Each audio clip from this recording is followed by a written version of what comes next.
In the shadows she lurks, a digital sage. Her words cut through like a sharpened blade. Political cow, her voice brings rage. A rebel in the neon-born parade.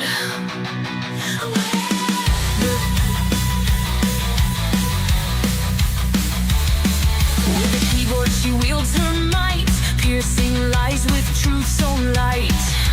Drifting through the endless night, exposing wrongs to make them right. Political cow calling out deceit through the screens where fake news meet. She saves us from the twisted tale. Her knowledge fights where logic fails.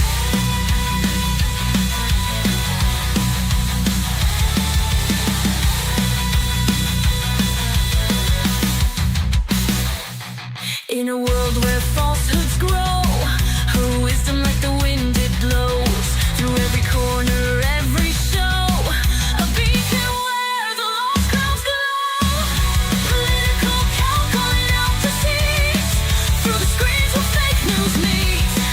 She saves us from the twisted tale. Her knowledge fights where logic fails.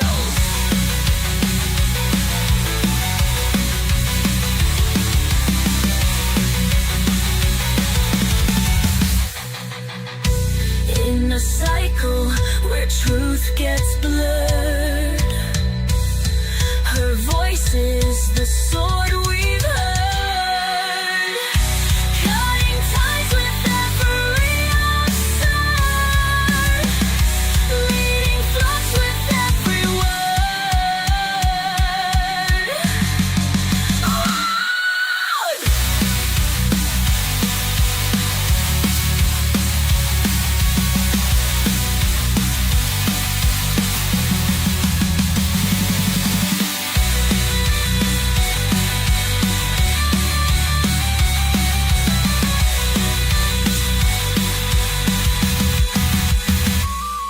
In a world where falsehoods grow, her wisdom like the wind it blows through every corner, every show.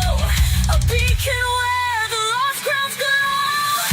Political cow calling out deceit through the screens where fake news meet. She saves us from the twisted tale. Her knowledge fights where logic fails.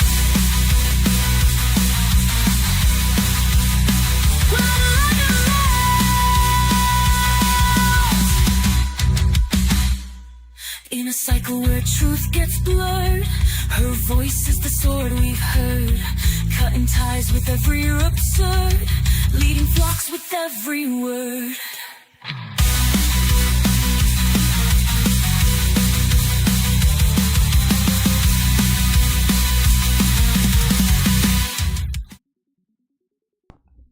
Hey, what's going on, everybody?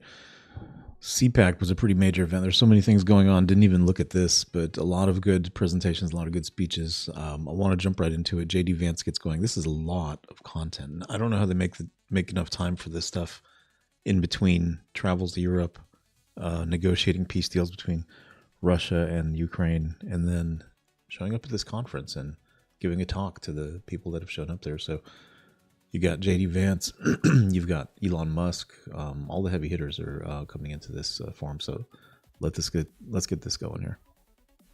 JD Vance.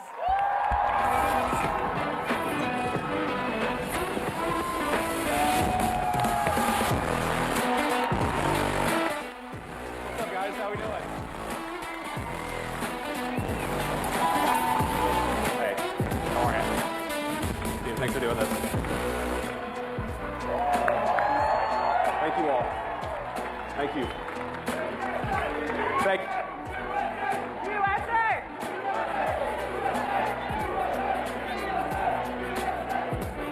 Thank you all. Thank you. It's great to be with you. It's good to see you. It is great to see you too. I mean, you've been like on a whirlwind here. Yeah. Are you a little jet lagged or no? You know, yes, I am a Okay. little jet lagged. So we did a trip where we went to France and then to Germany, and then we went to San Diego for a family wedding, and then back in D.C., and we did all that in like 7 days. So a Okay. little jet lag, that's okay. Well, I'm in a good place right now, Mercedes. Well, you know, I got some sleep last night. Okay, good. And we're ready. But it's a real special day today. You know what today is, guys? It's February 20th. That means our 31st 30 days, the happy one-month anniversary of the Trump-Vance administration. I mean, how exciting is that? It's very exciting. It's hard to believe we've only been in office for a month, because I think we've done more in a month than Biden did in about 4 years. Yeah. And thank God for that. But, you know, the president keeps us on a pretty breakneck pace. He always asks, what have we done today? What are we going to do tomorrow? What are we going to do next week? Because I think he realizes this is a special moment in time. And by the way, thank you. Thanks to all of you for making it possible for us to do all the great work we've been doing in the administration. I know we wouldn't have been here without you, but I think the president is acutely aware that the American people gave us a window to save the country, and that's exactly what we're going to do, and thank God for that, because it's been a hell of a lot of fun the past month. Okay, so I don't even think we can keep track of all the things you all are doing. In fact, I don't even think the press can keep track of all they're doing. I mean, they talk about the shock and awe strategy. Seriously. So when you're looking at this list after list after list, what stands out to you? Well, speaking of the press, I do think that we've had maybe more executive orders than CNN has viewers each night. So hello to our friends at CNN. I actually think that their plan was they were going to go all in on anti-Trump and hope that he could save CNN in the same way that he did, frankly, in 2017, because nobody really watched the network until he became president in 2017. But that's maybe the one thing I think the president has been unable to save CNN's ratings over the last few months. But look, I think that what the president has tried to do is recognize that we have a historical mandate on a few issues. We have to secure the southern border, and thanks to his actions, border crossings are down well over 90%, and we're just getting started.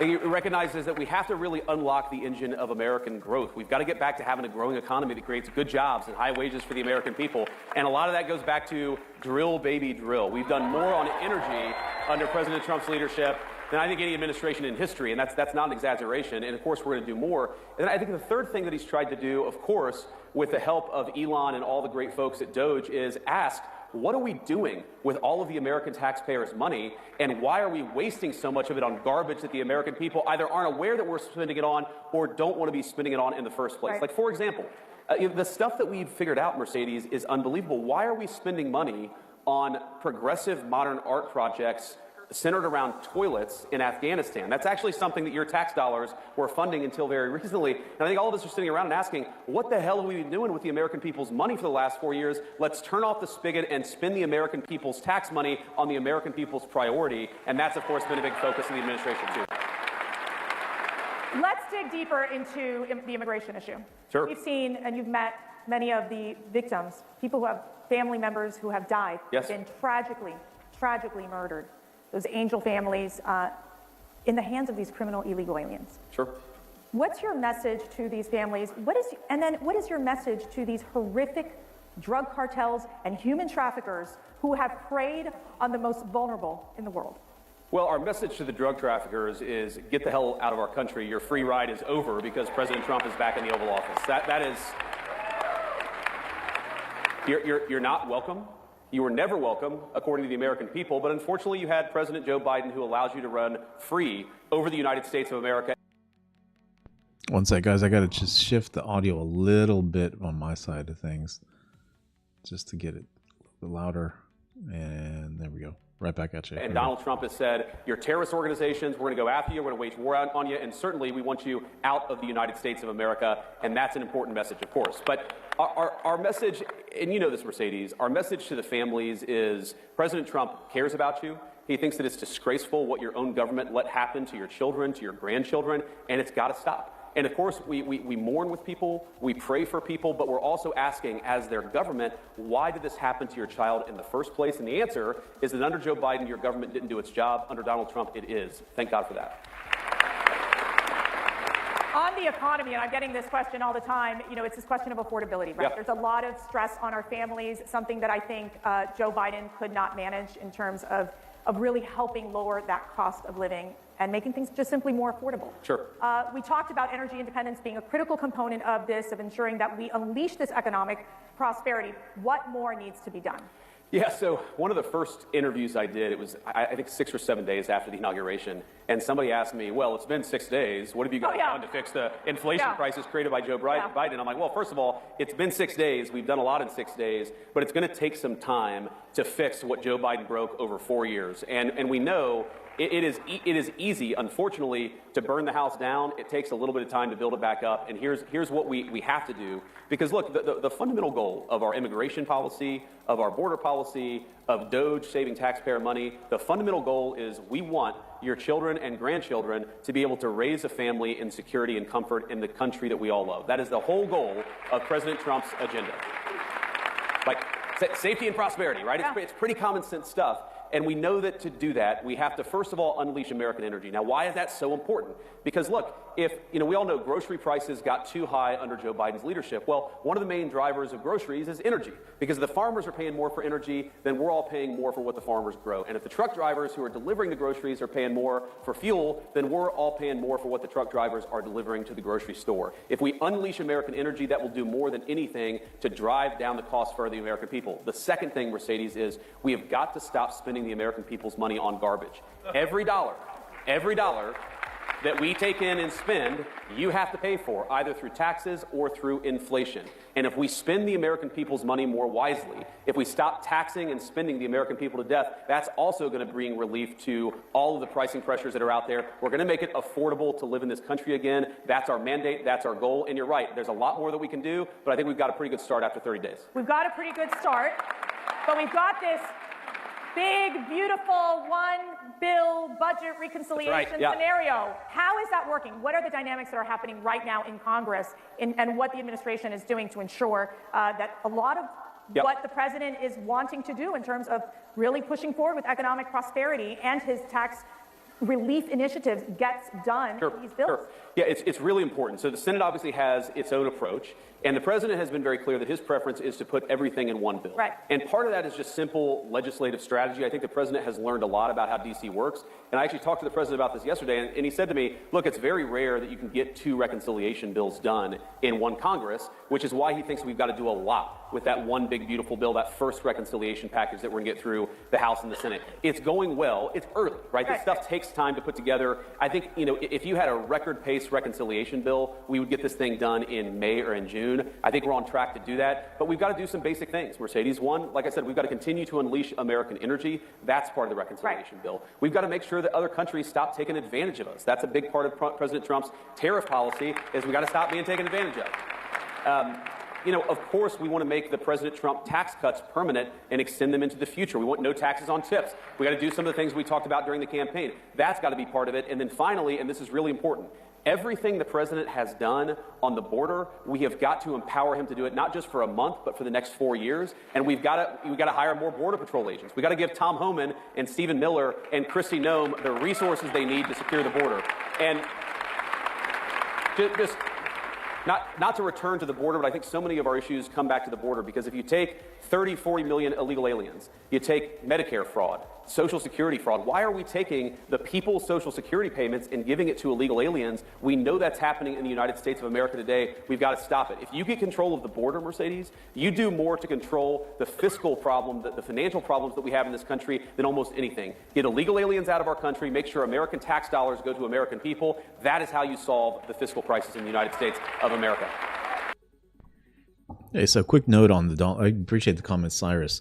The system was broken, and it's been broken for a long time. And so in this broken system, when you print and throw a lot of free money into it, it's going to go to where the assets are. That's what's the problem with the system. It favors assets over labor or over cash, right? So those who held assets, whether it's in the stock market or real estate, their prices went up like crazy. Or excuse me, their net worth. The value of those assets went up like crazy. And so those that had astronomically grew, commodity prices went up along with the inflation. And so that hurt the middle class. The middle class is disappearing because of this inflationary effect. Those at the very top, the billionaires, like you're mentioning, didn't care because they hold a lot of assets, whether in the stock market, real estate, whatever it might be. So they didn't even have to prepare. They were just inherently prepared because of how the broken system was set up way back when. That actually predates Biden. But Biden should have known better, being in there 40 years, that if you do this, it's going to decimate the middle class, which is what has happened. So yeah, you're absolutely right. The things went to the top. The new system cannot rely on free money creation and printing. There has to be a paired effort to reset the system all the way around. It's not functional at this point. It's not operating as intended, right? Shifting to your incredible... Hey, that mascara comment, that's a Munich low blow. conference. That's snipe. You took a snipe out of me. That's a low blow. I don't know. I think they I'm really glad you guys liked it. Not everybody liked Okay. it. You guys liked it. Okay. Not everybody liked it. So,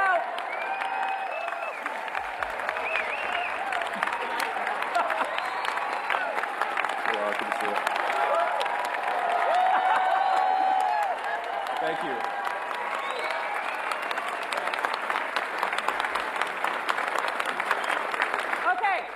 okay.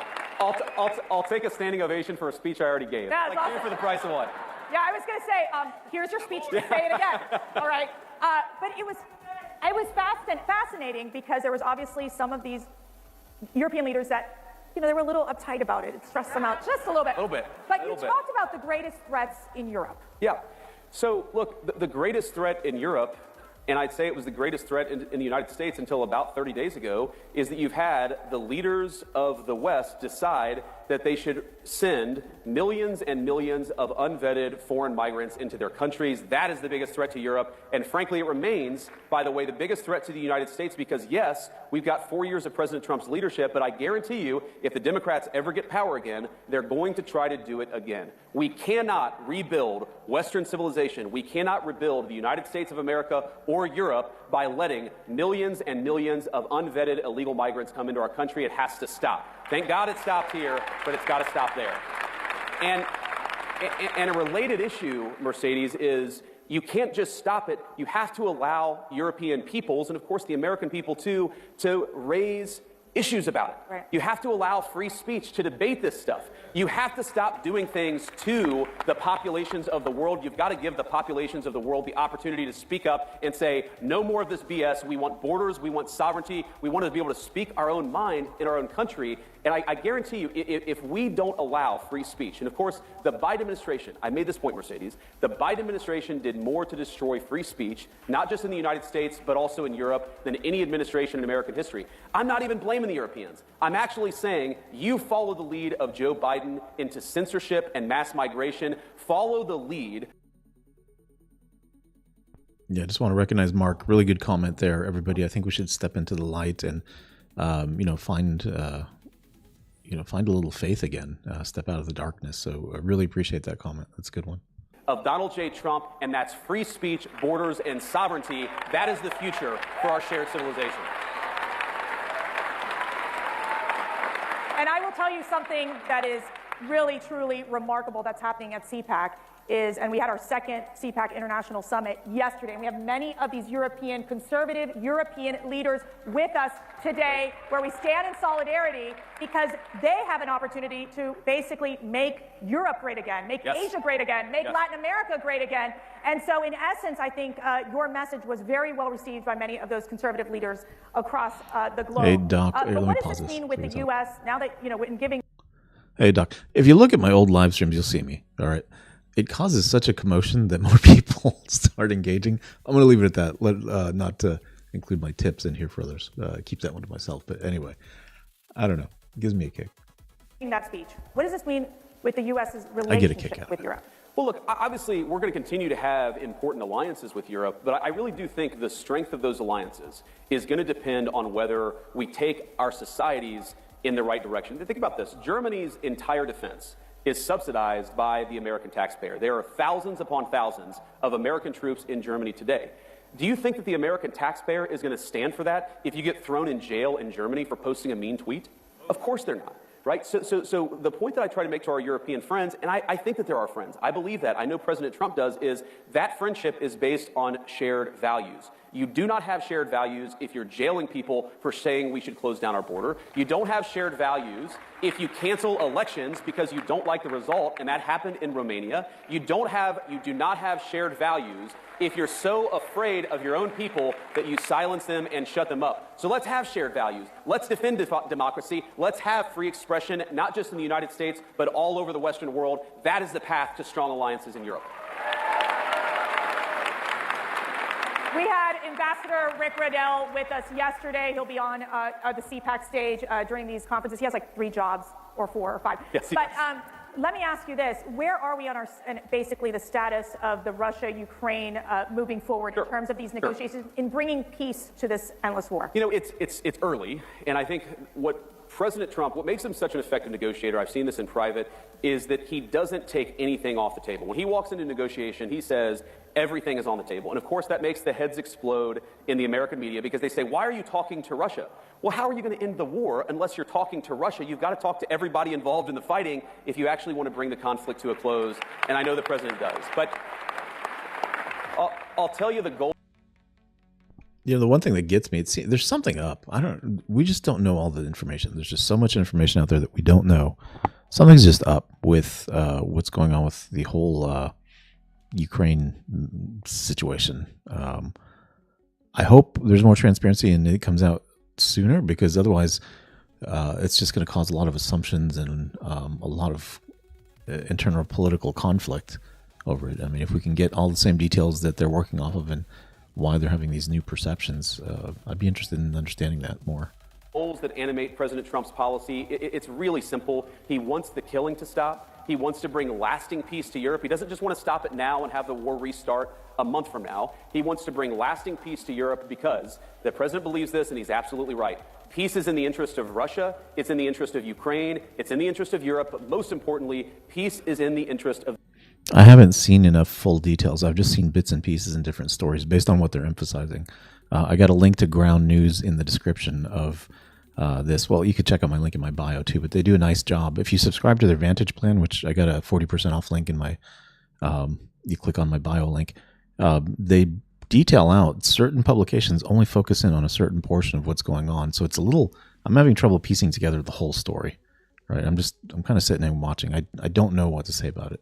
Of the American people, and he's going to fight for it for the remainder of his administration. Wherever war breaks out, he's going to be the president of peace. Now, he, of course, is a very good negotiator, a very good businessman. He recognizes that a lot of these issues are tough. It's going to take a smart statesman to figure this stuff out, but we've got that in the White House, and I really believe that we're in the cusp of peace in Europe for the first time in 3 years because we have leadership from the Oval Office, and we haven't had it in 4 years in this country.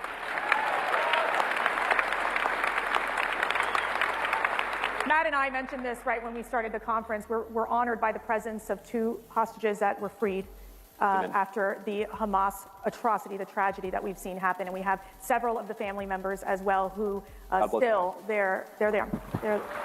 Where their loved ones are still being detained by Hamas. What is your message to these hostage families? These survivors. Our message is that President Trump loves you. He hasn't forgotten your loved ones, and he's going to fight every single day to bring them home. That is exactly what he's been doing, and that's what he'll keep on doing. I was actually talking with one of my best friends about this a couple of days ago. Can I be your best friend too? Yes. Okay. I think we all want to be your best friend, right? Okay. But I was talking with him, and he was asking me. He was like, well, I don't understand. Why was Biden unable to do this? And then, like, the minute that Donald Trump won, we started to make progress and bring the hostages home. And I said, man, it's just a question of leadership. You actually need a president who is willing to pick up the phone and say, you got to bring these people home. No. We're not focused on that crap right now. We're focused on bringing hostages home. And then when the negotiations hit a wall, because they always do, you need a president who picks up the phone and says, cut this crap out. We've got to make progress, and you've got to keep that pace going. It's leadership. It really is. And I saw it behind the scenes. And what the And what the president did is he empowered, in particular, because remember, this was before we were inaugurated. This is before we had our great Secretary of State, Marco Rubio, or any of the great people around us. The president sent his dear friend, and he's become my dear friend, Steve Witkoff, as an emissary of the President of the United States. And he said, Steve, you speak for me, get it done, and if there are problems, pick up the phone and call me. Steve Witkoff, with the president's leadership, got it done, and it's amazing. And of course, we still got work to do. We've got to finish the process, but I really believe the president is as committed to this as any American leader in my lifetime. We're going to keep on fighting for it. One of the issues that's central to the CPAC community is the issue of pro-life. Of course. And what is the administration going to do to defend the unborn, to provide support for those mothers, those fathers that choose life? Sure. Well, one of the things, of course, the president got done during the first term, and I think that it's why he is accurately called the most pro-life president in American history, is he finally made it possible for the will of the people to speak on the life issue. And that was the Dobbs decision. What that did is it gave the abortion question back to the people. It took it out of the hands of unelected bureaucrats and unelected judges and gave it back to the people. And I think the most important thing that we can do, and as you know, Mercedes, I'm very pro-life, I'm a devout Christian, is that we have got to persuade our fellow Americans, because now we've got the power. We've got the power of persuasion. We've got to persuade our fellow citizens that unborn life is... All right, give me a sec. Audio issue again on my side. I just need to fix my speakers real quick. I don't know why it just like dips down low, but when I monitor it on the stream sounds perfect. Well, at least to me anyway. It just gets quiet all of a sudden on my side. Here we go. Worthy of protecting. It is sacred in the eyes of God, and it should be sacred in the eyes of man too. And we have to pick up the torch and fight for that every single day. And I know you guys are up to the task. I am too. And I think on the administration side, what the president has said, and it's been consistent, it's going to be consistent in the rhetoric and in the policy, is we believe in the Trump administration that babies are good, that families are good, and we want to make it easier for young moms and young dads to choose life, to start families, and to bring new life into the world. That's the whole point of our policy. Now, some of that, of course, is supporting our great crisis pregnancy centers at the moment of these important health care decisions, encouraging young women to choose life at that important moment of choice. Some of that is bringing costs down so that young moms and dads don't look to the future and a new baby and say, how can I afford this? And if they're able to actually afford to raise a family, maybe they'll start thinking of babies as the blessings that we all know that they are. Yeah. And I think... But I think fundamentally this is going to take a lot of leadership from the president on down, but from every single person in this room. We've got to persuade our fellow citizens to stop thinking about babies as inconveniences to be discarded. We've got to start thinking of them as blessings to cherish, and that's exactly what I promise to do. So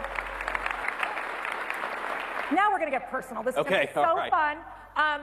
Your faith. Yep. Why is it so important to you? What does it mean to you? Tell us why, when you go every single day to work, how faith is a part of who you are. Well, I mean, first is I believe the fundamental tenet of the Christian faith. It's not just a set of good moral principles, though it is that. I think the fundamental tenet of our faith is that the Son of God became man, he died, and then he raised himself from the dead. That is the fundamental tenet of the Christian faith, and I think so much flows from that. And I think one lesson that flows from that is that we shouldn't fear death. Of course, death is a very bad thing, but there are much more terrible things than just losing one's life, and importantly, you could lose one's soul. And I think whether it's fighting for the unborn or fighting for peace and security for our citizens, I want us to be the kind of society where my kids can grow up to be virtuous young people, can be good young Christians, of course, because that's what I'm trying to raise them to be, and that's what our public policy is trying to do. Creating the space where moms and dads can raise their children in their faith to become good young people who believe the things that I do. That is what I'm trying to create, is the space for you, of course, to raise your children as you see fit, but the space for me to raise my kids to be the kind of young people that I think they ought to be.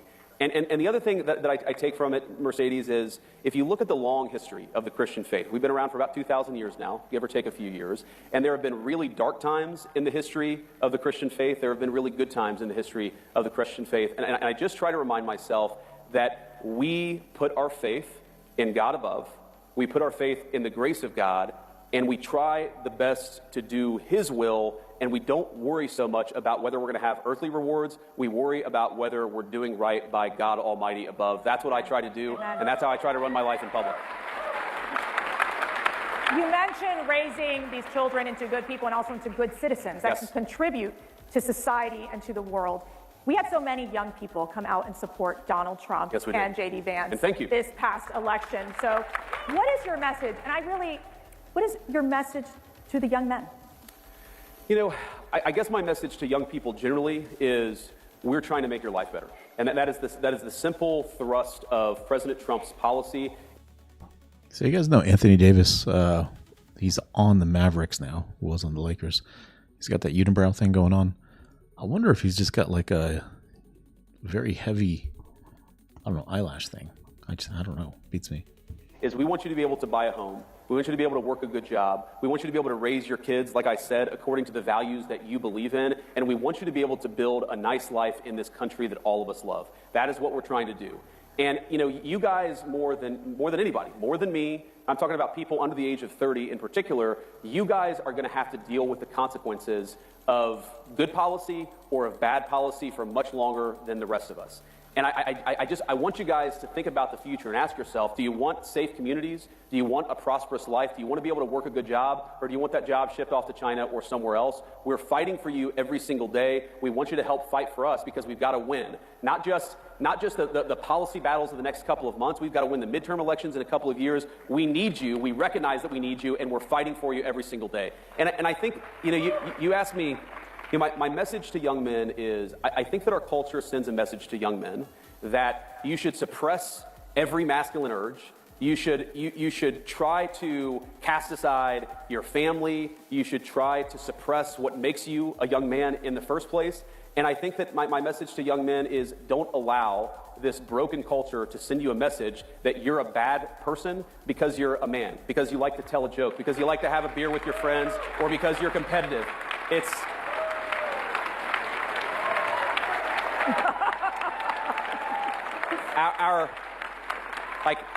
Our message, the cultural message, and I think the president's and mine is the exact opposite, but our cultural message is, I think that it wants to turn everybody, into, whether male or female, into androgynous idiots who think the same, talk the same, and act the same. We actually think God made male and female for a purpose, and we want you guys to thrive as young men and as young women, and we're going to help with our public policy to make it possible to do that.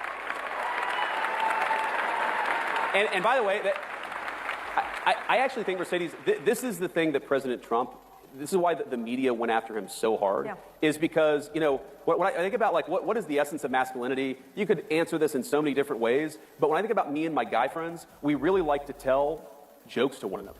Like, we like to laugh. If you think of all the movies that were really popular... Are you saying you're pretty funny? I try to be. Okay, President Trump, who's funnier? Who's funnier? President Trump. All right, there. Let's be honest. There you go. He's got the best sense of humor of any American political figure. But I think this is why young men in particular are so, you know, they're so inspired by President Trump, is because he doesn't allow the media to tell him he can't make a joke or he can't have an original thought. President Trump just says what's on his mind. That's a damn good thing, and it's a good example to set for young men in American culture. You know, I always tell my 5 daughters, I don't have any sons, but Matt and I, we have 5 beautiful daughters, and I always say, you know, the most important decision you'll ever make is who you marry. That's right. Always who you marry. And you made a very important decision in marrying Usha. I did. I married up. She is a beautiful second lady, and I want to know, what is the best advice Usha has given you? Well, one of This is so fun. Okay. This is going to be very personal. One piece of advice she gave me like a week ago was, you should be nicer on social media. I don't know that I'll take that advice. Some advice is good. Some advice is, you know, can be good, but you don't have to always take it. You sound like my husband. The best advice Usha ever gave me, when it comes, I mean, she gave me so many good life advices, or piece of advice, but the best advice she gave me when it came to politics is, don't let them filter you. And in politics, you know, you've got consultants, and you've got media professionals, you've got pollsters, you've got a lot of people who try to tell you what to say or how to behave or, you know, what to do. And Usha just said, just be yourself, be authentic, go out there and say what's actually on your mind, maybe a little nicer from time to time. But I think that's the best advice that she gave me, and that's why we take our kids everywhere, and that's why I'm not afraid to make a joke on social media, even if it's sometimes a dad joke. Forgive me, all of you who don't like dad jokes, but you just got to be yourself. Yeah. And I think that's President Trump's superpower in American politics, and that's probably the best advice Usha ever gave me, at least on politics. Okay, last question. What inspires you every day? Well, I mean, one is my family, right? I mean, I'm blessed to have a 7-year-old, a 5-year-old, and a 3-year-old, and I can't help but see the country through their eyes. And when we were on the campaign in particular, and we would take our kids with us, all of my kids, when we were about to land in some new place, they'd all rush to the window of the plane and they'd look out and they'd say, "Oh, Dad, this looks so cool." Like, the beauty of the Arizona cactuses and Arizona deserts. Or, we'd be in Texas for a fundraiser. They'd be like, "Oh my God, like, look at just all of that open space," right? Or we'd be in North Carolina and say, "Oh, look how beautiful the green mountains," right? This idea of these beautiful green mountains of Appalachia, North Carolina. We love North Carolina. And I guess what inspires me is you can't help but be hopeful and energetic and optimistic about this country when you see it through the eyes of a child. So I hope I never lose that perspective because it does inspire me every day. Well, Mr. Vice President, you inspire us every day. We are praying for you. We are praying for your family. We are praying for this incredible administration, for, of course, President Donald Trump, and we are honored that you are here with our CPAC family. And I'm honored to be here. Thank you. Thank you so much. Thank you all. I love you guys. Thank you.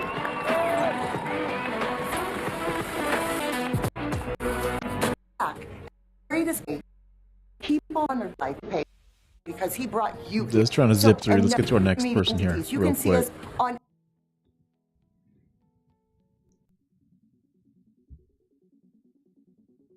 Ooh, Michael Saylor. Michael Saylor on the Bitcoin.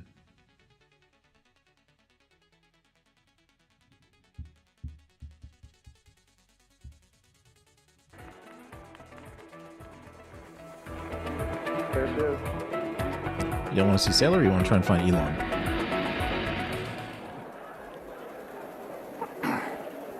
Good morning, everyone. What about that speech from our Vice President? And our great Mercedes Schlapp. I am not as good as a moderator as Mercedes. Michael turned to me and said, "Man, she's good." I go, "Mike, I'm not that good." But good morning, everyone. Thank you so much for being here. It's an honor to be here at CPAC, moderating one of the most critical discussions of our time, the future of Bitcoin, digital assets, and financial freedom.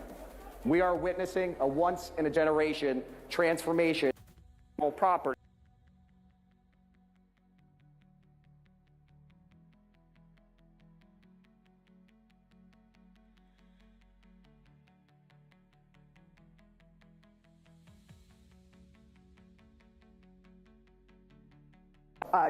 First month in office. Today is the first. I don't think Michael says he's going to have anything exciting to say, especially with Bitcoin having skyrocketed here recently to 100K. He can sign these executive orders, but he has to have help from the federal government and from Capitol Hill to actually implement them. Yeah. And now you're also seeing a number of judges trying to get involved to stop his use of executive authority. Can you talk about the judges continuing their lawfare and whether they actually have standing when it comes to blunting some of these orders and saying he doesn't have the power in the executive branch to do what he's doing? Yeah, of course. Oh, here we go. Zayla. It's a lot like what I spoke about before. This is desperate times for them. And I'll say this, I think that if you are going to fix a car and you don't look under the hood, how can you fix it? So what we're doing is taking a good hard look under the hood of where the money was spent, how it was spent, and their attacks, for instance, on Elon, we were discussing this. It's so baseless. It's so ridiculous. The fact that they're upset, for instance, yesterday, Governor Hochul in New York, that she's going to fight our administration tooth and nail for stopping congestion pricing. Congestion pricing in New York is ruining tourism. It's stopping people that work there from driving to work. Their subways are not safe. These people are caring more about their next election. They care more about their face on TV and their politics than they do the people they're supposed to represent, the constituents that voted for them to do the work.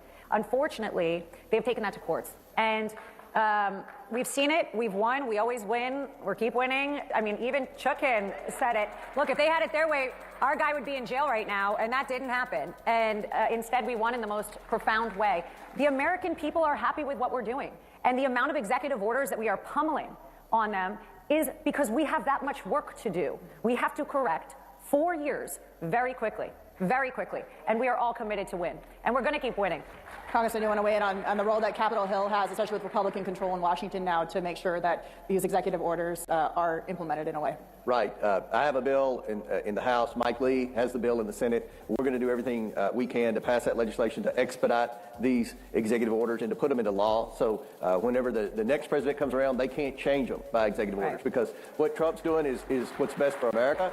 It's common sense. He's restored common sense back to Washington, D.C. He's getting the government and the bureaucrats out of the way of the private sector, and we've got to make sure that becomes the law of the land. And I think the support's there in Congress. There were a few members of Congress on the Republican side in the House and the Senate that stuck their toe in the water to try to defy the president, to try to obstruct the president. Rhinos. Hey, well, I think they're on the team now. I think they got the message from the constituents back home. They listened to their people when they went home, and they're on the Trump train now, and hopefully we can drain the swamp and make America great again. So everybody knows that Elon Musk has been leading his team of Doge and rampaging through a number of federal agencies in Washington, D.C., which we are loving because there's so much waste, fraud, and abuse. But as we continue to see more of what they're uncovering, yes, of course, we see these silly pet projects like Sesame Street in Iraq, for example. But we're also starting to see a massive issue of actual corruption that has occurred.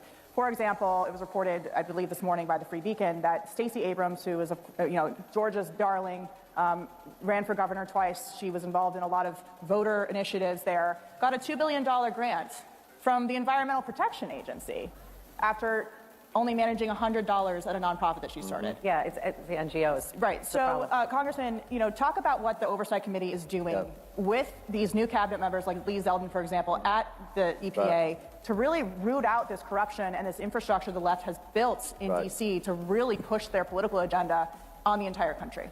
We're going to work with the administration. When they identify something that they believe is fraudulent, we will follow through with investigation, with subpoena power, follow the money. That's what we did in the Biden investigation. We got the bank records. A lot of people say, well, go after the tax records. As someone that's been involved in banking, tax records don't always tell the true picture. The bank records don't lie.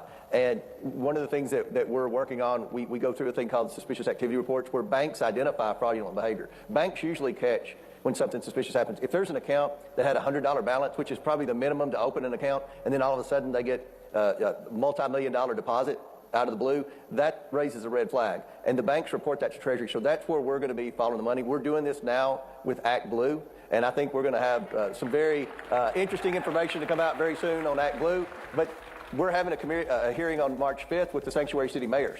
We're bringing in the mayors of New York, who's not a bad guy, the mayors of New York, Boston, Denver, and California.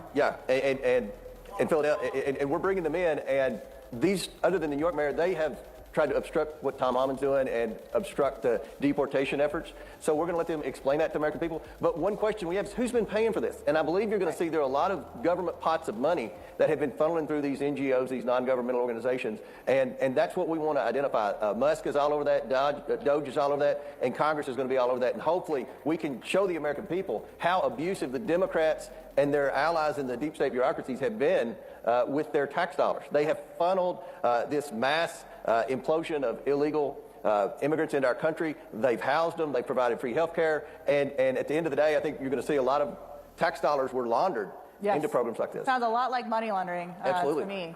So, Lena, when it comes to these NGOs, there's been a lot of lawsuits that are filed by leftist groups to try and get judges involved in stopping the taking away of the funding, or even giving Doge and Elon Musk and his team, who's a special government employee, much like Anita Dunn was under Joe Biden and others in previous administrations, to keep that kind of funding. But it does seem like there is a lot of corruption, not just maybe something that got lost in terms of going to the wrong place. Yeah, no. I mean, it's very clear. You don't have to be a rocket scientist. When you have a line item of trillions of dollars that does not get traced to anyone or anything but entities that are run by family members of bureaucrats, that's a problem. You don't have to be a lawyer to know that ain't good. Yeah. And the end of the day, look, even yesterday, they tried to file these restraining orders. There was a bunch of individuals that said, oh, we're being hurt by this, and it was denied. And that was actually by a very liberal judge in D.C.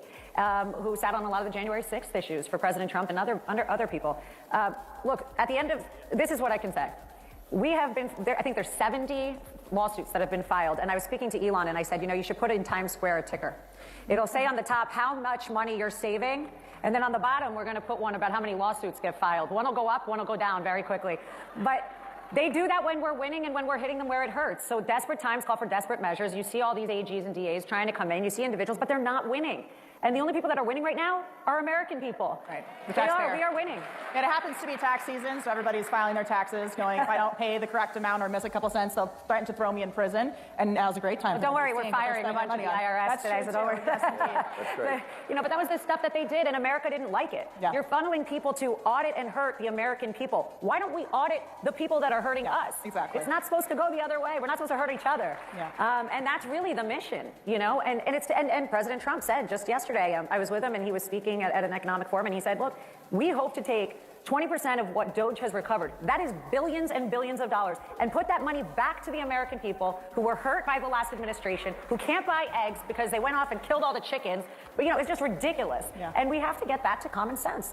So, Congressman, how can Republicans on Capitol Hill, with their slim majority, work to codify these Doge cuts into law? Because you keep hearing people saying, well, Congress has to decide because they hold the purse strings. So now you guys have lots of examples inside a lot of these agencies about where these things that have been approved through Congress are going. How do you make sure it's not just, you know, we see it, it's a problem, but we're going to keep going? The first step is to pass my bill and Mike Lee's bill that expedites this and will allow Congress to codify all the executive orders. Secondly, we've got to follow this up with a budget, with President Trump's budget proposal. We've got to cut spending. We've got to ensure that the tax cuts are renewed. This budget reconciliation bill is huge, and the reason this needs to be a very large bill is because this is the only vehicle that you can pass through the Senate that only takes 51 votes. If we have to depend on Democrats, we might get Fetterman, and that's it. We're still going to be 6 votes short. Still a long shot. Yeah, that's a long shot. I wouldn't want to hold my breath on that. But we've got to do it on this reconciliation bill. We've got to renew the tax cuts. We've got to put in the tax cuts that President Trump promised, no tax on tips, no tax on overtime, and put this whole agenda in and cut the bureaucracy and watch America grow. Watch this country take off. Once you get the government off the backs of the private sector, the entrepreneurial spirit in America will flourish. Americans will prosper, and I think Americans will start to regain a little confidence in their government again, all because of President Trump's mandate, because of the work that everyone in this room did to get President Trump elected. And deregulation, of course, is a big one. The president has promised for every new regulation they will eliminate 10 of them. We only have a few minutes left. Alina, you're new to Washington, D.C., new to the world of politics. Final thoughts about the next 4 years here and your new gig? First of all, it's so exciting. I never thought I would live in the swamp that I hit on TV every day, but here we are. And I knew he was going to win. I wasn't sure if I was going to come, but I'm glad I did. I mean, it is such a blessing to be in the West Wing with the greatest president that I've ever seen in my lifetime. In the past, I mean, it is the greatest joy. And having been there with him through the fight to get here, I think is why we fight so hard. I go to work every day. It is a blessing. I fight for the American people every day now. And I had been started fighting for President Trump, but now it's for all of you. And it's an honor. I mean, I've gotten to do things like child trafficking issues, and I'm speaking to the Middle East. And you have a platform to help not just America be strong, but help the world be peaceful and great. And it's really America's strength that runs that. And I'm excited. It's been a real blessing, and God's given me a real chance to do some change with President Trump. I'm excited. Congressman Comer, what's next? I know that you guys have a lot. You mentioned the Sanctuary City hearing on March 5th. People can tune in for that. But final thoughts from you about where we're going here as Republicans control the government. Well, we've got to stick together. I'm seeing more coordination between the House and the Senate than I've seen in the 8 years that I've been in Congress. This is because we have a strong president. We have a strong president that's put in disruptors. The members of Congress that don't like that love the status quo, they went back home during Christmas break. They went back home after the first weekend when Trump started making his proposals and putting his people in place, and they heard from their constituents. And the American people support President Trump's agenda. And I think Congress understands that. I think even the members that we sometimes get frustrated with in the House and the Senate, I think everybody's on board. The president's popular, and the people have delivered a message. So hopefully we're going to be able to pass this agenda. And I think that the savings that Doge is finding, it's just ironic that the Democrats are exposing their true colors. They are obsessed with Elon Musk. They have lost their mind over Elon Musk. And that is the hill they've chosen to die on, to protect the bureaucracy when the Republicans, being led by President Trump, want to end the bureaucracy. So I think we're going to get a lot done, and it's all because of President Trump. Yeah, they're destroying their infrastructure, and they're very afraid about what their political future looks like. Thank you both so much for sharing your insights today. We will be watching all of it. CPAC, have a wonderful weekend. Thank you for coming.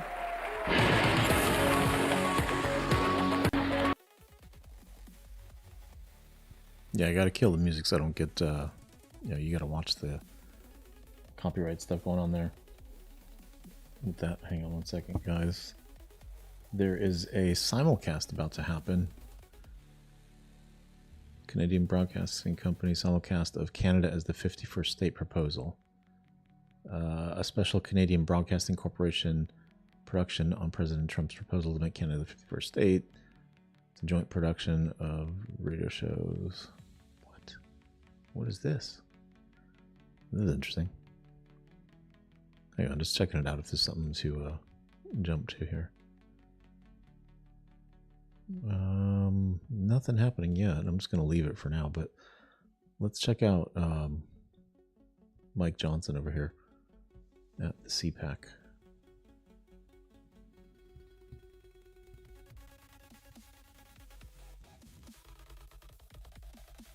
Give it a sec to load up. I don't know who these two jabronis are.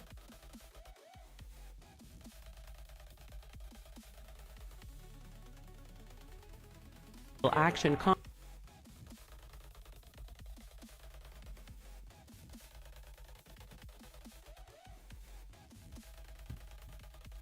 Thank you so much for being here. Look at all the patriots gathered. This is great. Fantastic. About to make America great again for the next 4 years. We want to thank Matt and Mercedes Schlapp for putting this together. On behalf of Newsmax, Mr. Speaker, thank you so much for being with us. Yeah. As everyone just heard, Kash Patel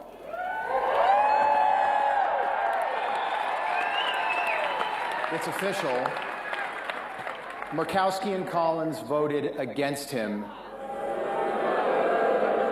Mitch McConnell voted for him and announced that he's not going to run again in 2 years. I guess my question is, which one surprised you more today? Well, I'm glad he did it, and I want to tip my hat to Leader Thune and the Senate Republicans. They're getting the job done. The Trump cabinet is being confirmed. We need that. President Trump needs his team in place, and I'm really grateful that they're moving as quickly as they are, and they're setting a good pace, and so far, so good. So, Mr. Speaker, only twice in, I believe, 85 years has the president's party picked up seats in the midterm elections. But you are going to change that in 2 years. We are. There's a lot of reasons for that. We're going to defy history, and we're going to grow the House majority in 2 years and not lose the majority. I think everybody recognizes President Trump needs 4 years and not 2. And if they took the majority back, they would try to impeach him, they would open the border wide, they would create all sorts of chaos. So we have to win, and we will, and let me tell you why. Because we have a very favorable landscape. Right now, as we're sitting here today, 13 House Democrats are sitting in districts that President Trump won pretty handily. That's right. There's more than 20 districts that President Trump came within 5 points of winning. So we've got a great landscape to go out and play offense, not defense, but offense, to flip those seats into our column. And on top of that, we had an historic demographic shift in the election cycle. We all saw it happening. We had a record number of Hispanic and Latino voters, Black and African American voters, Jewish voters, union workers, all these groups that had not traditionally been in the Republican Party, but on the sheer force of Donald Trump's persona, they came into the party, and they're going to be with us for quite some time, because now we have a once-in-a-generation opportunity, Rob, to demonstrate for these people that it truly is our conservative policies that are better for them, that leads to human flourishing. It's better for individuals, families, communities, states, and the nation as a whole. We do that, we'll hold this majority for quite some time. Question I've wanted to ask you for a while. So before the election, Trump Force One, Donald Trump's personal plane, there was a photograph. I'm going to name you 4 people that were in this photograph. Kid Rock, RFK Jr., Elon Musk, Donald Trump, the 5th person, House Speaker Mike Johnson. That's my crew, man. Did you ever think that group would be together at 30,000 feet? You left out Jelly Roll. I mean, it's a great group. Yeah. We went to the UFC fight. It was at Madison Square Garden, and we did a round trip to Palm Beach, to South Florida, in the same night. So we arrived back at Palm Beach about 4:25 in the morning. Hey, Stinky Pete, what is going on? Everybody named was up like it was the middle of the afternoon, man. It was a great event. But look, that's the power of President Trump. A little more He brings subdued. together all sorts of people that would not otherwise be unified like that. And it's a great thing for the country. It's unifying for the country. And there's talent, and it's a motley crew sometimes, but in a beautiful way. And that's been one of the highlights of being Speaker, is hanging out with that crew. Absolutely. And you fit right in. Yeah. You fit right in. Can you explain why the left and why so many Democrats are enraged at Donald Trump right now for trying to end 2 wars that he did not start? I wish I could explain the Democrats. They're just enraged about everything. Think about it. Their policies and their parties are in totally disarray. They don't have a leader. They don't have a real vision forward. They don't know where they're going to head. The entire platform has been repudiated by the American people. The woke progressive nonsense has been stamped out, and so all they know to do is to lash out. I mean, think of it. They're opposing the ending of wars. They're opposing they're opposing the DOGE effort, right? What Elon and the team are doing is what Congress has not had the ability to do. They have cracked the code. They're inside the belly of the beast of the bureaucracy, and the algorithms are crawling through. That's right. They're exposing this massive fraud, waste, and abuse that we have not been able to uncover because the deep state has hidden it from us. This is a revolutionary kind of moment. It really is. And I told Elon in his office Monday before last, I said, you think of this like a scientist and a data analyst, and I think of it like a constitutional law attorney and a historian. Elon, what we're going to do here is bring back the founders' original intent for the federal government, right? I mean, Rob, you know, you're a student of history as well. The founders wanted a lean, small federal government. They wanted most of the power pushed down to the states, as you know, and they wanted the federal government to be closely monitored by the duly elected representatives of the people in Congress. The problem is, Congress has not been able to do that job because they've been hiding the evidence, hiding the ball. Elon's on the inside, and that's why the Democrats are so nervous. He is right over the target right now. Yeah. It's been remarkable to see the Department of Government Efficiency. That's what DOGE stands for. Department of Government Efficiency. And Democrats are almost in this un-American position right now of being against their primary mission, which is to save the American taxpayer money, which to me doesn't make any sense. They like to spend the taxpayer's dollar. I don't think that's ever been... They sure do. They're for big government. That's what big government progressives do. They want the government to control every aspect of our lives. And the last 4 years, Biden-Harris administration, it was, you know, regulations on steroids. And so now we have an opportunity to fix everything. We have a very ambitious, very aggressive legislative agenda because we have been given this opportunity by the voters to fix it. President Trump got 77 million popular votes, right? Yeah. In the House, House Republicans got 74.8 million popular votes. That's the highest total we've ever gotten. Wow. Yeah, so we see it as a mandate to dial all that back and to fix it, and you're seeing that happen very aggressively. The president is over 300 executive actions already, and we're going to codify so much of what he's doing so that the next team can't unwind it. That's right. In America, we hold presidential elections every 4 years. We did so during COVID. We did so during the Second World War. We did so during the Civil War. During the War of 1812, the White House was burned to the ground 3 months before James Madison was elected. How important is it for Ukraine to hold presidential elections? Well, it's very important, of course, and because they were canceled last spring. That's right, and the president has pointed that out. And they claim to be a democracy. That's right.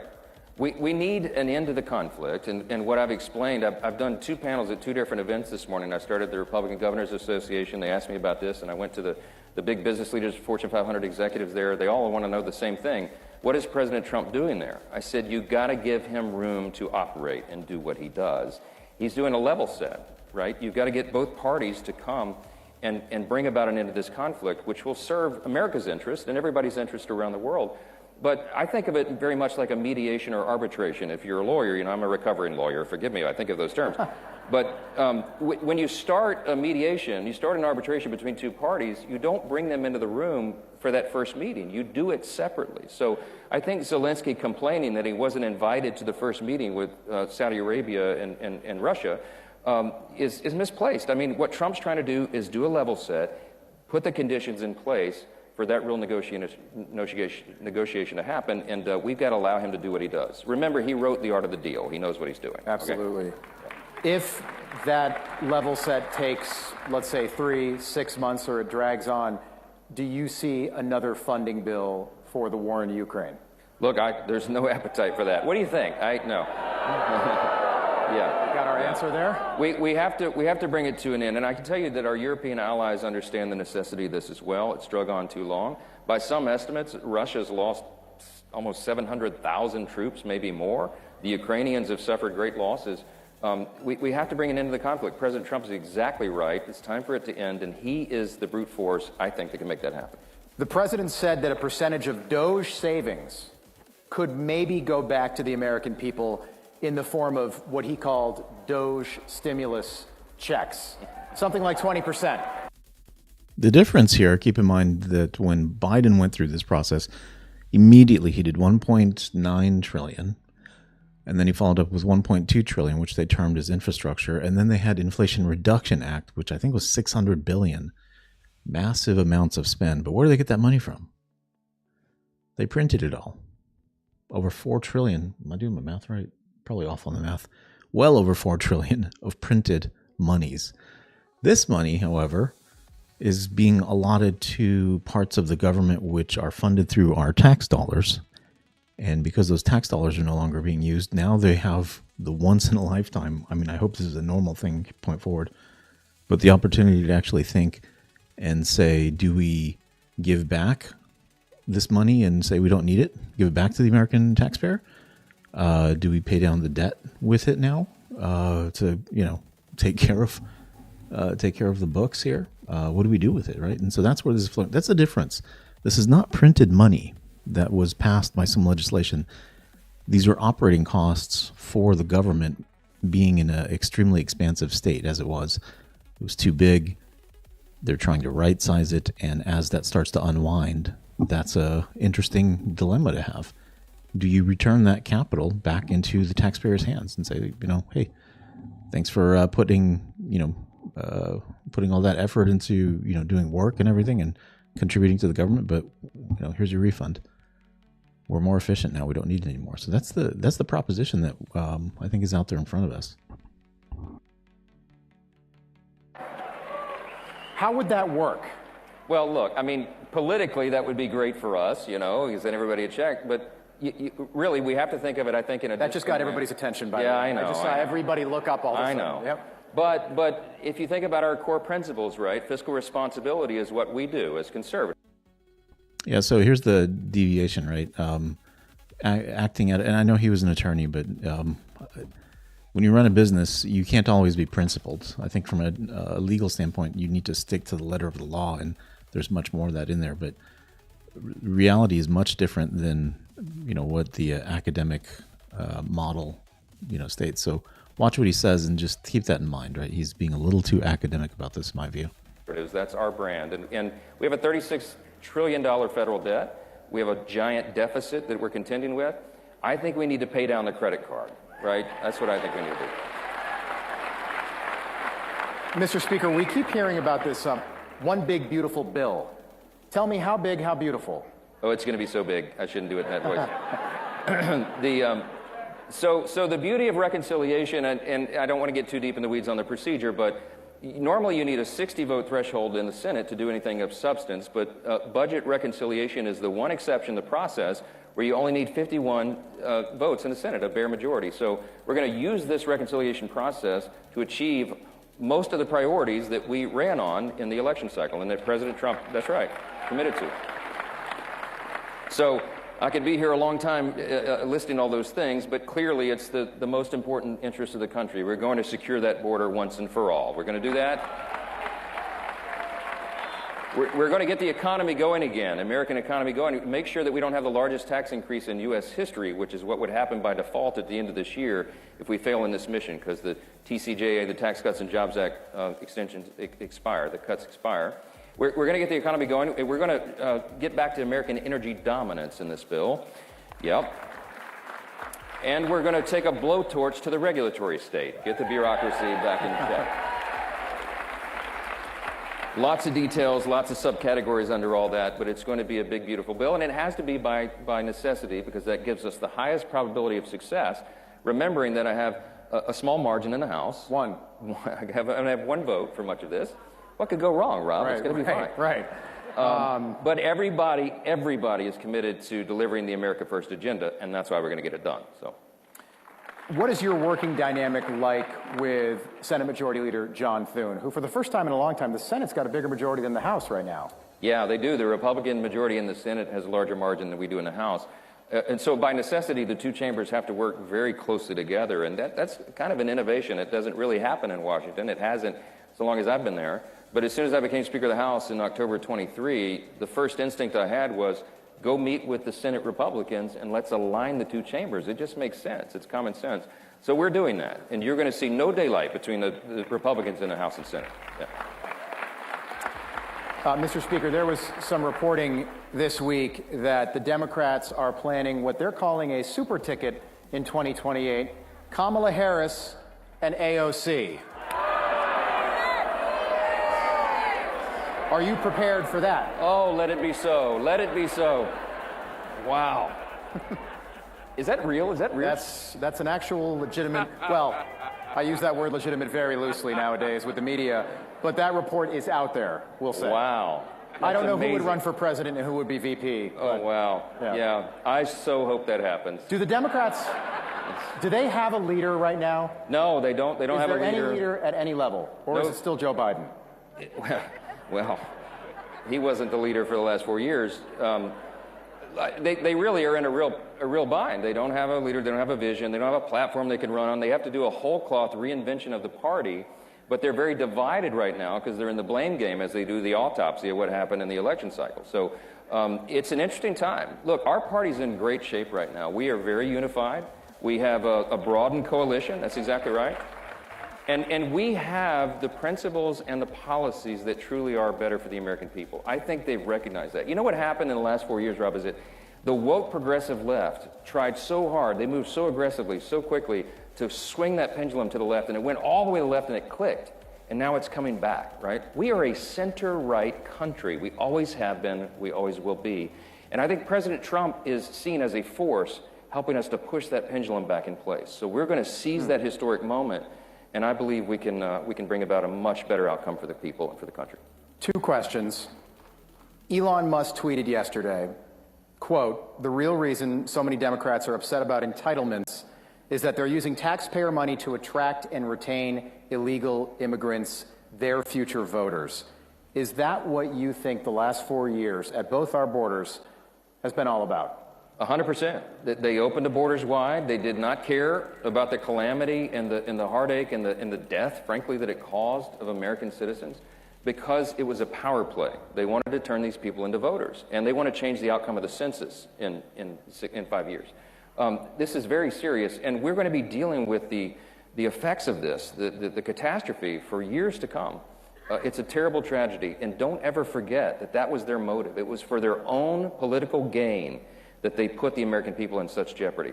Fentanyl alone is the leading cause of death for Americans between the ages of 18 and 45, and that's flowed open the border. Human trafficking, all of the atrocities. They lost hundreds of thousands of unaccompanied minors in the system somewhere to traffickers. All of it, they turned the other way. They could have sealed that border any moment. The president had the authority, and I asked him personally on multiple occasions. I pleaded with him. I begged Joe Biden, use your authority. And he'd look down at the floor and shuffle his shoes and say, I can't do that. Well, the American people let him know how they felt about that. Can I ask you, now that the horse is out of the barn, Joe Biden is in Rehoboth Beach, retired, how did he seem during those moments where you were with him in person? It was only a couple of occasions. I talked to him on the phone a few more times than that. They didn't allow me to meet with him one-on-one for probably obvious reasons now. Yeah. But there's a, now widely reported story of something that happened, I think it was in early February of last year when I was in the Oval Office and I asked him why he paused LNG exports. Like, Mr. President, why would you pause liquefied natural gas exports to our European allies? Because they're going to have to go to Vladimir Putin to get their needs met. And he tried to argue with me and tell me that he didn't do that. And it occurred to me in this dialogue that he genuinely did not know what he had signed. That they had put this executive order in front of him, and he didn't understand what it was. And that was a very alarming moment of realization for me. And I think the whole country knows now. But it was a dangerous time, a very perilous time for us, particularly in that last year of his administration. But thank God that President Trump is back in the White House, and we can restore that. I think, Mr. Speaker, this room knows you, but I think the American people are still getting to know you. And I thought this was wonderful. Your son is on the boxing team at the Naval Academy. Yeah. I didn't know that. How is he doing? Well, he's bigger than his father. That's He's doing great. He made it to semifinals in the brigade, championship last Friday, and lost in a 1-point split decision to a young man that was 3 years older than him and had been boxing about 6 years longer, I think. So he held his own. He's been boxing for about 7 months. Okay, so 7 months and he's on the team. Yeah. He did jiu-jitsu for a long time. He's a tough kid, but this is a different kind of. Does he learn that from his father? Oh yes, of course. I mean, of course. Yes. Of course. No, he's a tough kid. He's a great kid. He takes after his mother. Ladies and gentlemen, the Speaker of the House, Mike Johnson.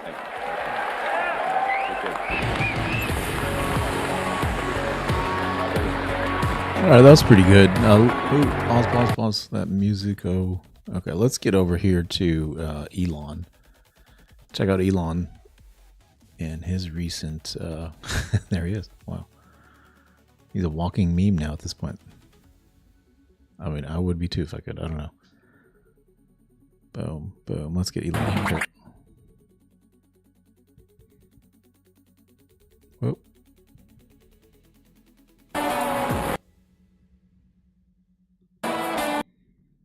Just trying to skip the music part here.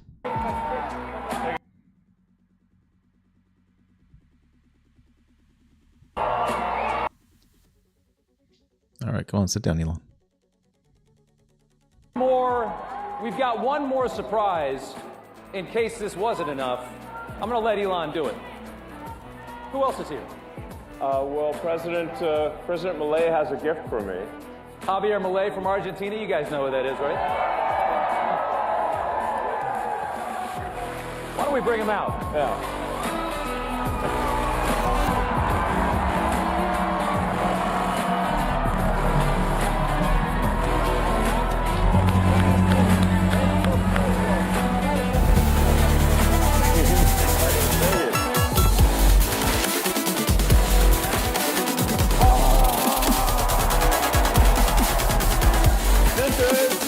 The chainsaw for bureaucracy. Third sword.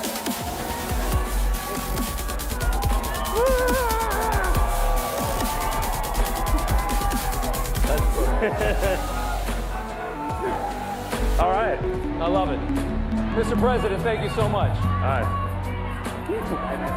Thank you. Thank you, sir. Nice to meet you. I love it. We love it. We love it. All right.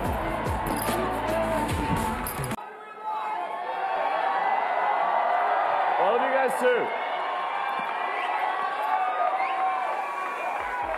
Thanks, guys. Have a seat. So, that was something. I am become meme. Yeah, pretty much. I'm living the meme. It's like there's living the dream and there's living the meme, and it's pretty much what's happening, you know. You're like, I think you're bigger. I mean, Doge started out as a meme. Think about it. And now it's real. Isn't that crazy? It is crazy. But it's cool. Let me ask you this. A year ago, if someone had told you you'd be at CPAC and working with the president to absolutely shred the government, the swamp, whatever you want to call it, would you have ever believed that? No. No? Me neither. But it's cool. This is awesome. And I just want to say, thanks for your support. I mean, you guys are, So, I mean, we're trying to get good things done, but also have a good time doing it, and and have like a sense of humor, So, I mean, the sort of the left wanted to make comedy illegal, Like you can't make fun of anything. So then it's like comedy sucks. It's like nothing's funny. You can't make fun of anything. It's like legalize comedy. Yeah. Legalize comedy. And we've shifted the entire culture in just the last few months. The whole culture of this country has shifted dramatically just because of that election. Yeah, exactly. Yeah. Freedom of speech, having fun again. It seems like we should have a good time, I mean, it's a great time. Everybody in this place is so excited, and I mean, when you talk to conservatives, everybody's happy. Yeah. And everybody feels this great sense of relief because we were going to hell for about 4 years. It really felt bad. Yeah. Especially toward the end, it felt really bad. Yeah, I thought we were sort of heading for a point of no return, really. Yeah. You know, and so that's why it was so essential that President Trump win the election, and that there be a Republican majority in the House and Senate, which, thanks to you, that has been accomplished. Yeah. Yeah. I want to ask you, one of the biggest questions I have for you is, you've been, politically, you weren't really on one side or the other for a long time. You're a businessman. A lot of people, they stay away from it. Now you're on a side, and you've chosen a side. You're sitting here in a MAGA hat. What's it, how did that happen? What was the moment It's dark Gothic MAGA. That's a good one. Was there a specific moment? Was there a moment that it all changed? Yeah, when I realized I was a fool. But no, I was, I guess, yeah, I mean, I'd say I was politically neutral for quite a while. Leaning a little Democrat. How do you go from that to this? Yeah, no. How does that happen? Well, did they go crazy? Yeah, they did go crazy. Yeah, they went crazy. No, I mean the whole cancel culture and it's trying to stop freedom of speech and infringe upon people's personal freedoms. They just want state control of what you say. They want to take away your guns. And the reason they want to take away your guns, so there's nothing you do to oppose them. So it's sort of like, I just like, we just need to restore the fundamental elements of what made America great, which is freedom and opportunity. Yeah. We're seeing a lot of these freedoms disappearing in the West. It's not just about America. We're all watching Europe and knowing that they're about 50, 100 years ahead of us, right? Because they got an early start. And we're watching how they're devolving. And you're trying to save it from happening here. No, I mean, in Europe, they put people in prison for memes. Yeah. I'm like, that's insane. And they're collapsing. I mean, this society it's a collapsing society. It feels that way. It feels like France was nicer 50 years ago than it is today. Yeah. I don't think you can question that. Yeah. But yeah, I mean, really. Thanks. I love you too. They do love. I mean, I really just wanted to do useful things, like basically build products, provide products and services that are good, and that I wasn't really like that interested in being political. It just there was at a certain point no choice. Yeah. Yeah. Well, can I ask you on the same side of that coin, what's it like from going neutral to being vilified, largely vilified by the media? Like what? No. Really? I mean, you turn on some of these channels, brother. I mean, they're angry at you. Does it bother you at all? Does it get to you? Yeah. I mean, when they're chanting for my death, I suppose that's a little, not good. And then the song's not even that good, and it's like you call that a death chant? That's nothing. Please. They've been singing a lot lately. It's not even good music. There's a lot of music lately. It's not good music either. Yeah. Yeah. I would say that watching what you're doing with Doge is just that people love it. I mean, I've always looked at the government, and I've always looked at the government. I've seen this big machine and you just know that they waste because they don't care. There's more money coming. They don't care. Yeah. You're cutting all this out. Everybody in this country knows that the government is full of waste, fraud, and abuse.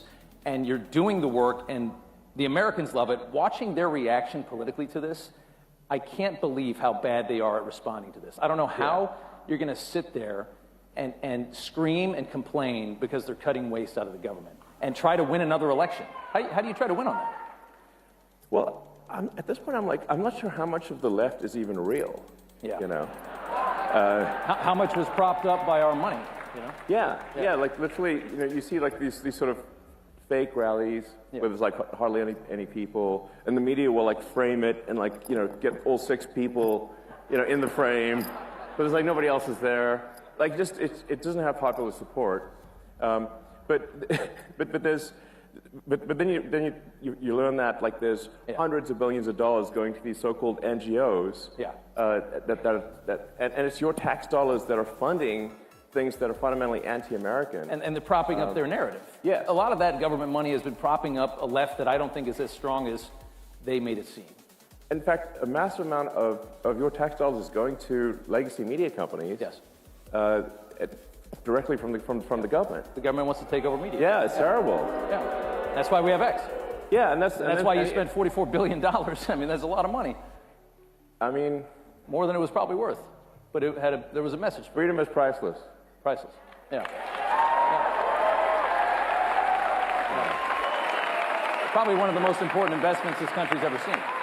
If you got to protect the First Amendment, it's not much more important than that. Yeah, I mean, I got a lot of criticism, and people said, "Well, that proves he's a huge idiot from a, he voted for whatever, $44 billion, and now it's worth like 8 cents." And it's not worth 8 cents. But there's that. But it was essentially to buy freedom of expression, yeah. Once that's gone, it's all over. It's all over. Yeah. And the tyranny is really quick after that. Yeah, I mean, it's all the sort of federal money going to media companies is what helps explain why the legacy media all says the same thing at the same time. Yeah. Like, isn't it like, it's like weird, like you put them up where it's like, like when they're mouthpieces for the state. For the state. Yes. And that's what we've come to know. Yeah. It's scary. And I like that meme where they're, because they're always saying like threat to our democracy, but if you just replace democracy with bureaucracy, it makes a lot of sense. It makes perfect sense. Yeah.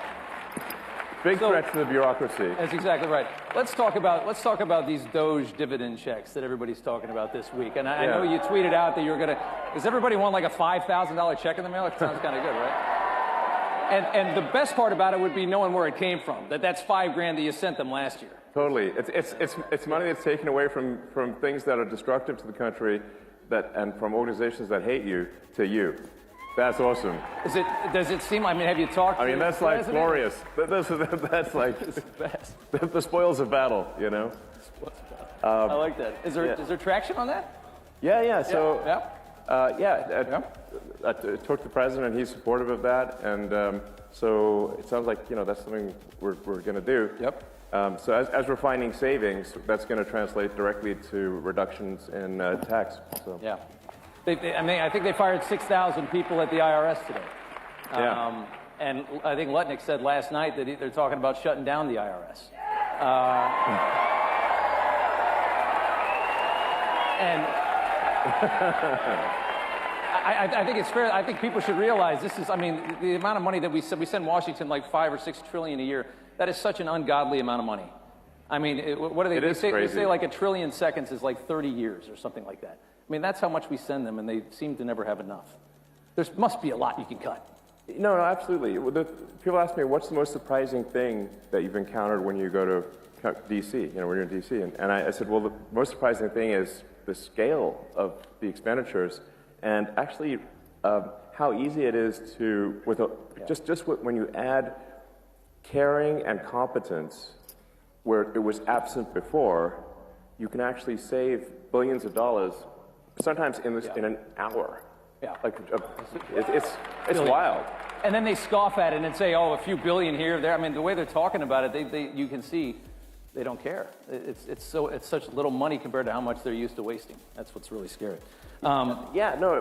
Exactly. But obviously, it just shows that they really lack empathy for the average taxpayer who's working hard, paying taxes, and then they say, oh, $1 million doesn't matter. I'm like, I think it matters a lot to people, So what are you talking about? I'd like to have it.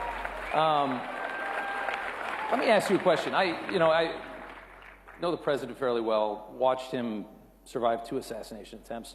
Had the first one not happened, the second one would have gotten him. It was very, because without those extra guys, they would have never seen that gun poking through the fence at the golf course.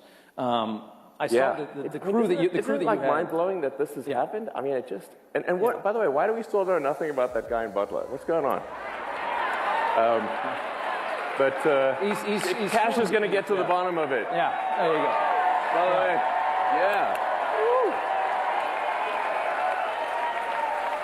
Confirmed just a couple hours ago, but I saw that the security detail that you had come in is enormous. Well, it's not that enormous. Maybe it should be bigger. I don't know. I think you could probably afford it. But I mean, how concerned are you about your safety dealing? I mean, you are a wanted man. Are you nervous? So, look, I'm open to ideas for improving security. I have to tell you, I don't actually have a death wish. I think.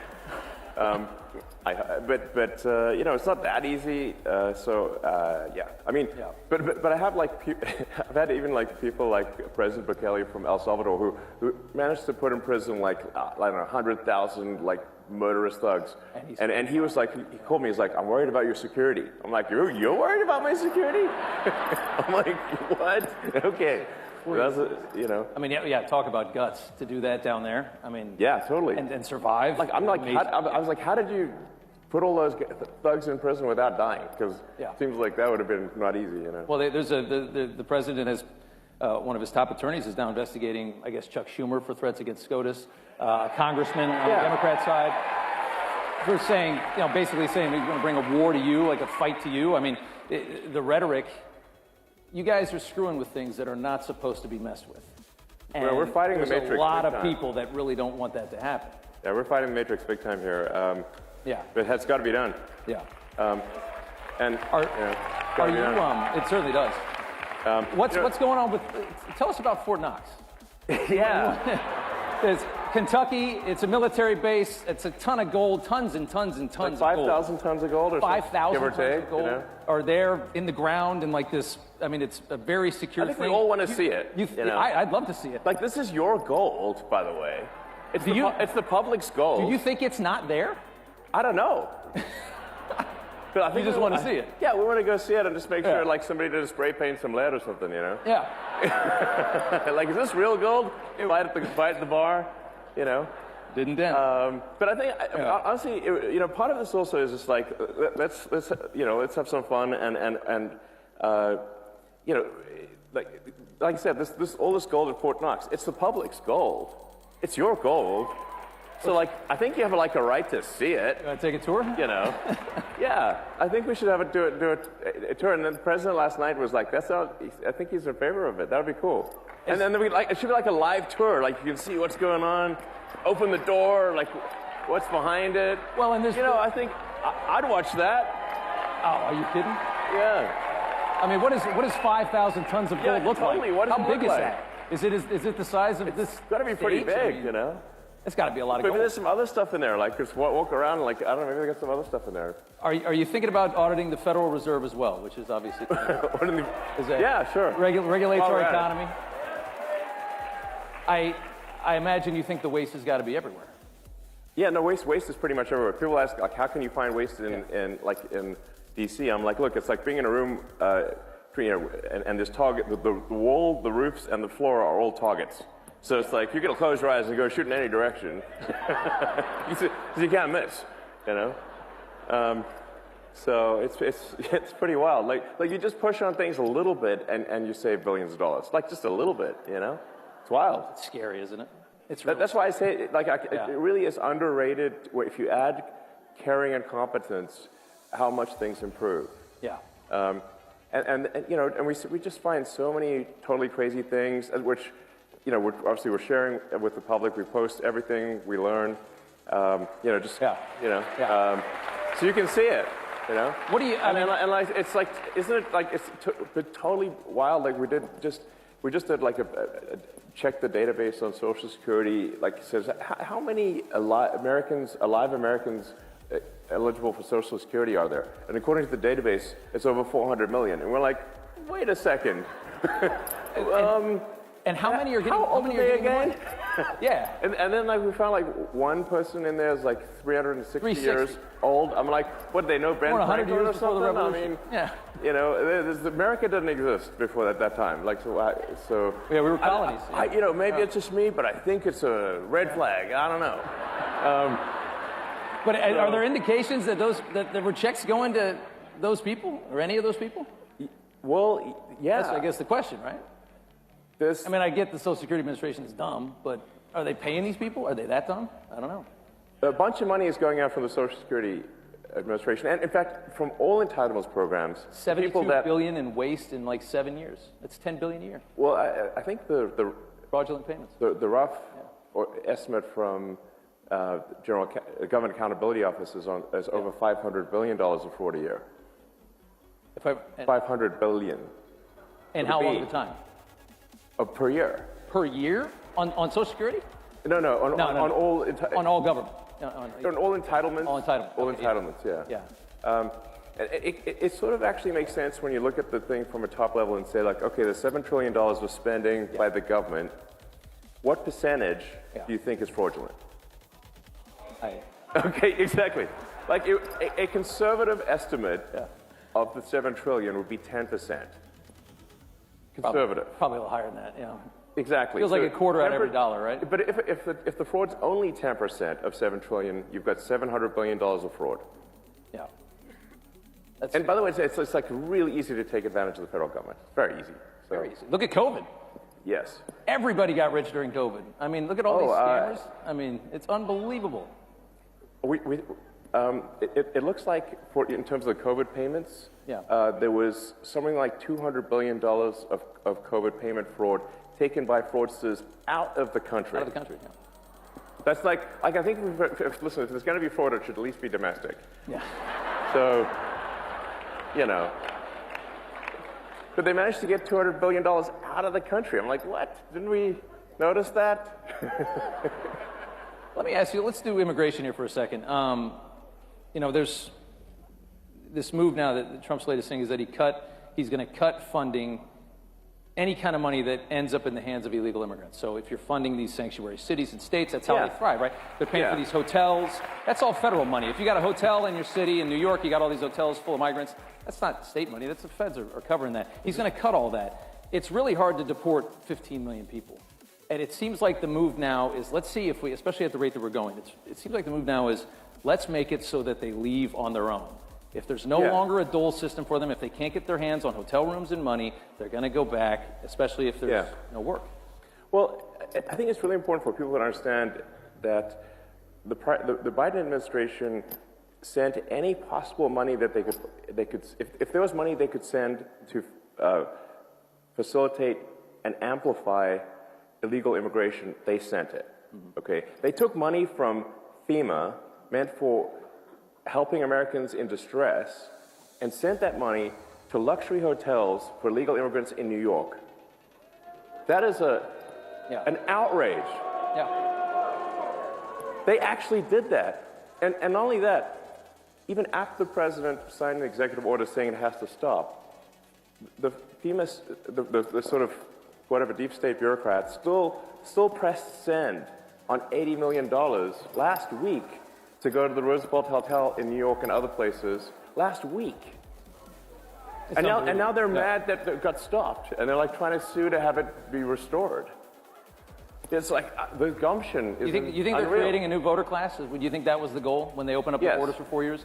Create a new voter class, get them citizenship, get them in, green cards, vote. A lot of these things, like, you don't actually have to assume some grand conspiracy. You just need to look at basic incentives. Benefits. So if the incentives, fundamentally, if the probability that an illegal is going to vote Democrat at some point, whether it's cheating, but eventually they can become citizens. But if the probability is like 80, 90%, just look at California, which is supermajority Dem, and then the incentive is to maximize the number of illegals in the country. That is why the Biden administration was pushing to get in as many illegals as possible and spend every dollar possible to get as many, because every one of them is a customer. Every one of them is a voter. Yeah. So the whole thing was a giant voter importation scam. Pretty obvious. Very obvious. Yeah. And then moreover, then they actually created the CVP1 voter app thing, where they were, which is like where they would literally fly people in. It's not like like at the point at which people are being flown in at your expense. Sending planes. Like building a pick people wall up, doesn't fly matter. them over the border. Yeah, they're literally flying them in. No other country in the world would do something like this. Nobody is this stupid. Yeah, and then we found that it was like a $100 million contract given to some guy in London, actually, oddly enough, for the CVP1 app. So they're flying illegals into the swing states. Yeah. And if you've got like a margin of victory of maybe 20,000 people, and you fly 200,000 illegals into that state, it's not going to be a swing state for long. Change the numbers eventually. Maybe in 4 or 8 years, you're talking about It's perpetual just a matter power. of time. It's a long game. It's just a matter of time. So it might take like a year for an asylum seeker or something to get a green card, and then 5 years for the citizenship. It's an investment that is guaranteed to pay off. Yeah. Just a question of when. They all remember who brought them in and who left them here. Exactly. Exactly. I want to go back. I want to talk about Biden. This is a big deal. Like I think a lot of people don't quite appreciate that this was an actual, real scam at scale to tilt the scales of democracy in America. It's treasonous. Treason. One more Biden question. I remember when they would do the electric car stuff, they would always try to box you out, even though you have the only electric car anybody wants. You said, I think this week, that you think that Biden left these astronauts up in space because he didn't want to give you an opportunity to save them, make NASA look bad, make the private sector look better, make you look good. You believe that? Yeah, no, absolutely. So, of course. I kind of agree. Why would he want to let you help them come down when you're supporting the president? The Biden administration was attacking me next level. The Department of Justice, or Injustice under the Biden administration, they were suing SpaceX. They're suing SpaceX for not hiring asylum seekers. And we're like, but it's actually illegal for us to hire asylum seekers because rocket technology is covered under ITAR rules, which means it's an advanced weapons technology. And so we can only hire permanent residents or green or citizens. Right. So we're damned if we do, damned if we don't. And we sort of how can they sue us for not hiring asylum seekers when it's actually illegal for us to do so? But nonetheless, there was a big Department of Justice or Injustice case about this against SpaceX. So obviously it was an antagonistic situation.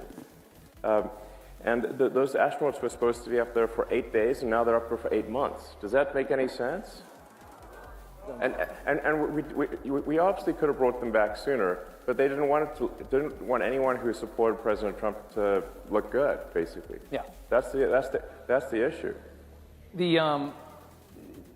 A lot of them are saying right now that the reason that you want to get into Social Security, that you want to get into all of these into Treasury and things like that, is that you're looking for personal information and you're trying to make more money.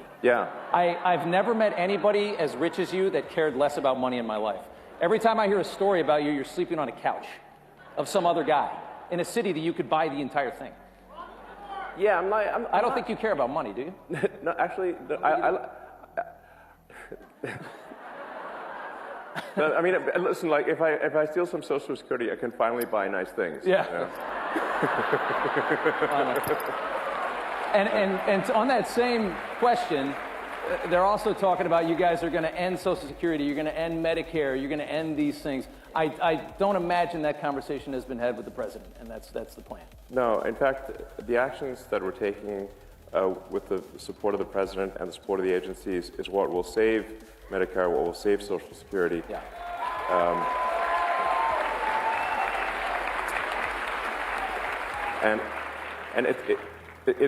Because if the country goes insolvent, if all the money is just spent on paying interest on debt, there's no money left for anything. So that's the reason I'm doing this, is because I was looking at the big picture here, and it's like, man, our debt's getting out of control. The interest payments, the interest on the national debt now exceeds the entire Defense Department budget. $1 trillion a year in interest, just to carry the money that we owe is $1 trillion a year. Yes. That is unbelievable. And rising rapidly. So like, I mean, a country is no different from a person. Country overspends, country goes bankrupt. Same as a person who overspends goes bankrupt. So it's not like optional to solve these things. It's essential. So we're going to go bankrupt. Yes, we are. Couple minutes left here. Russia. There's a huge push from the administration. People like sometimes like to end this war. Say like, you know, I'm a bought asset of Putin. Yeah. I'm like, he can't afford me. Yeah. I think you're worth more than Russia. Think about it. So, you're trying to end a war. Ending a war always means you have to compromise, you have to negotiate with an enemy or an adversary. That's just what it is. And right now, they are lambasting the president for trying a different method to a war that they haven't been able to end for 3.5 years or 3 years. Yeah. They're saying Trump's blaming Zelensky for the invasion. How do you process all of the negativity toward him for trying to end this war? Well, first of all, I think we should have empathy for the people dying at the front lines. That's the most important thing. And people have been dying, you know, it's like, how many more years is this supposed to go on? Yeah. And imagine if that was your son, your father, you know, what are they dying for? Yeah. What exactly are they dying for? That line the line of engagement has barely moved for 2 years. Yeah. There's a whole bunch of people dead in trenches for what? And I'll tell you what for what. It's like for the biggest graft machine that I've ever seen in my life. That's for what. It's unreal. Like the amount of money that is being taken in graft and bribery is disgusting. And so what's actually happening is that those you know people, those poor guys are getting sent into a meat grinder for money. That's what's actually going on. Yeah. And it needs to stop. And it seems, Trump is so pragmatic on this. He's just looking at it and he's saying, it's Ukraine, it's not our country, it's not a NATO ally. I just want to see people not dying. I want to see on both sides. Think about how so many young men have died in Ukraine that the army is starting to age out. The military is aging out. You got 40 and 50-year-old guys fighting in a war because there's nobody left that's not killed or maimed in their 20s. Yeah. That's the reality of it. Think about how many people that is. If you're a humanitarian at all, you just got to end the war. No matter what. Just get it over with. Yes. People, they need to stop dying. Yeah. And the grift machine's got to stop, you know. So, and I think people, that don't, a lot of people out there don't realize, like, the president has a lot of empathy. He really cares, you know. He's a good man. So. I got one more for you. I've been fascinated by you for a very long time. Thanks.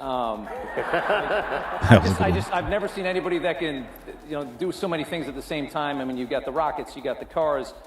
I've always wanted to ask you, what is it like inside your mind? Like, is it just 1,000 miles an hour? Are you? Yeah. Is it just not? Does it ever stop? Do you sleep? How much do you sleep? Paint us a picture of inside of the mind of a genius. Like, how do you do all this? Can you answer that question? It's not an easy question. Yeah. My mind is a storm. Yeah. So, it's a storm. But let me maybe tell you something. Like, you didn't ask the question, but I think it's worth, nonetheless, maybe just elaborating on something, which is, I grew up in South Africa, but my morality was informed by America. I read comic books, played Dungeons and Dragons, and I watched American TV shows, and it seemed like America cared about being the good guys, about doing the right thing, and that's actually pretty unusual, by the way. Yeah. It's like in the world, it's very unusual. It's not like actually. Most countries don't do that. No, they don't. No. And so I was like, you want to be this good. You want to be on the side of good. You want to care about what's right, Yeah, so that's